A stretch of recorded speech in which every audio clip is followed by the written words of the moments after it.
नमस्कार दोस्तों, Soni vision legal channel में आपका स्वागत है। आज मैं आपसे बात करूंगा लीगल मेट्रोलॉजी लाइसेंस के बारे में। आप लोगों ने बहुत सारे क्वेश्चंस पूछे थे मेरी प्रीवियस वीडियो के ऊपर। आप लोगों के बहुत सारे डाउट्स एंड क्वेश्चन थे, बहुत सारे कमेंट्स मेरे पास आए, इसीलिए मैं ये वीडियो वापस लेकर आया हूँ और बहुत सारे जो क्वेश्चंस पूछे गए उन सबके आंसर्स आपके लिए लेकर आया हूँ। तो ये वीडियो बहुत इंपॉर्टेंट है, बहुत सारे इंपॉर्टेंट क्वेश्चंस के आंसर मैं देने वाला हूँ। अगर लीगल मेट्रोलॉजी एक्ट का फॉलो नहीं करते हो तो 25,000 से लेके 10 लाख रुपए तक की पेनल्टी लग सकती है। इस चीज का आप ध्यान रखना। देखिए, अब किस किस को लाइसेंस चाहिए और डिटेल में मैं एक्सप्लेन करूंगा।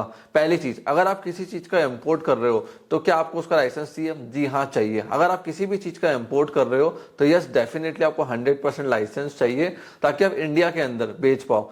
दूसरी चीज, लीगल मेट्रोलॉजी एक्ट एक्चुअली में देखता क्या क्या है? देखिए, ये देखता है कंज्यूमर को करेक्ट क्वांटिटी मिले, एमआरपी ट्रांसपेरेंसी हो, पैकेजिंग में कोई फ्रॉड ना हो। मतलब 100 लीटर लिखा हुआ है अगर किसी पैकेजिंग के ऊपर या 100 ml लिखा हुआ है तो वो उतनी ही क्वांटिटी कस्टमर को दी जाए। 100 ग्राम, 1 किलो, आधा किलो, सब कुछ प्रॉपर हो। जो अंदर प्रॉमिस करा गया वो बाहर पैकेट के ऊपर प्रॉपरली लिखा हो। ये लीगल मेट्रोलॉजी एक्ट देखता है, इस चीज का आप ध्यान रखना। अब एक क्वेश्चन और आया था कि सर मेरा वेयर हाउस है राजस्थान में, प्रोडक्शन है मेरा गुजरात में, महाराष्ट्र में बेच रहा हूँ, तो मुझे किन किन स्टेट में लाइसेंस चाहिए? देखिए, जिस स्टेट में आप मैन्युफैक्चरिंग एंड पैकिंग कर रहे हो उस स्टेट में आपको लाइसेंस चाहिए। आप गुजरात में आप मैन्युफैक्चरिंग एंड पैकिंग कर रहे हो, पैन इंडिया बेच रहे हो, तो सिर्फ लाइसेंस आपको गुजरात का ही चाहिए। बट गुजरात में आप मैन्युफैक्चरिंग कर रहे हो, पैकिंग आपकी राजस्थान में हो रही है, आधा काम उधर आधा काम इधर, तो दोनों स्टेट में आपको लाइसेंस चाहिए। इस चीज का ध्यान रखना, फिर आप पैन इंडिया बेच सकते हो। तो अगर आपका एक ही हेड ऑफिस है, एक ही प्रोडक्शन यूनिट है, पैन इंडिया सिर्फ सप्लाई, तो एक स्टेट में इनफ है। जहां जहां आपकी पैकिंग हो रही है वहां वहां आपको इसका लाइसेंस चाहिए स्टेट के अंदर। ये एक क्वेश्चन और आया था, लीगल मेट्रोलॉजी स्टैंपिंग क्या होती है?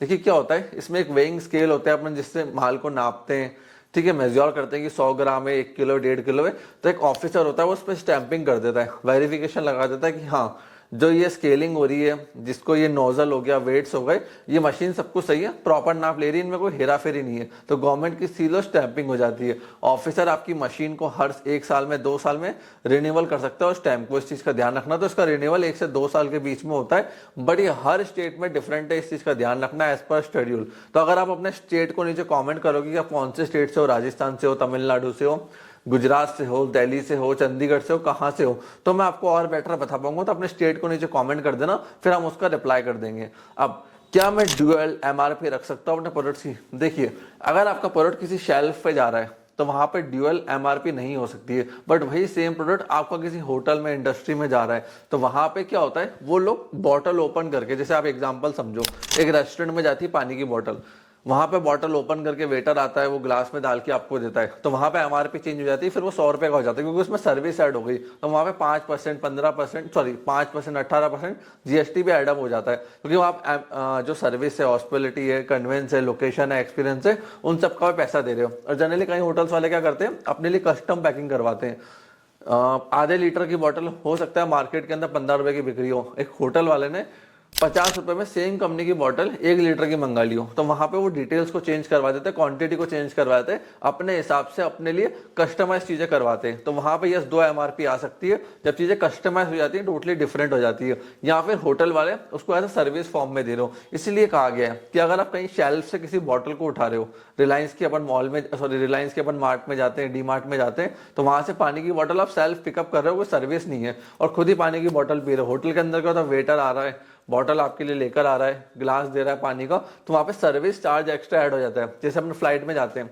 तो एक मैगी का पैकेट आता है, वो 50 रुपए का आता है, गरम जो सूप आते हैं, सॉरी नूडल्स आते हैं, फ्लाइट में वो 350 का बिकता है, तो वो 300 रुपए गर्म पानी का आपसे लेते हैं सर्विस का, ना कि उस 50 रुपए जो आपको मैगी के नूडल्स दिए गए उसका। समझे इस चीज को आप, डिफरेंस आ जाता है यहाँ पे। तो वो ओपन करके दे रहे हैं, उसमें कुछ वैल्यू ऐड कर रहे हैं, सर्विस ऐड कर रहे हैं, तो वो सर्विस एडिंग का आपसे चार्ज कर लेते हैं, तो वहां पे एमआरपी चेंज हो जाती है। फिर उसमें जीएसटी रेट भी अलग लग जाते हैं, 5% लग जाता है, 18% लग जाता है। तो ये था सारी चीजें लीगल मेट्रोलॉजी एक्ट के बारे में। और आपको इसका लाइसेंस चाहिए अगर आप ऑनलाइन बेच रहे हो, कुछ पैकिंग कर रहे हो, कुछ इंपोर्ट करवा रहे हो। हाँ, एक रिटेल की दुकान चला रहे हो, वहां पे आपको नहीं चाहिए कि रिटेल की दुकान चला रहा हूँ, मार्केट से माल पैक्ड लेकर आया, मैंने कोई चेंजेस नहीं करे और एज इट इज कंज्यूमर को बेच दिया। बट अगर आप ऑनलाइन बेच रहे हो तो आपको सारी information, data, MRP, taxes including है या नहीं है, एवरीथिंग आपको अपनी वेबसाइट में मेंशन करने पड़ेंगे, नहीं तो आपको भी लीगल नोटिस आ सकता है। इस चीज का ध्यान रखना। सो अगर कोई भी डाउट, क्वेश्चन आपके रह गए रिगार्डिंग लीगल मेट्रोलॉजी एक्ट, कुछ भी रह गया है, कमेंट सेक्शन ओपन है,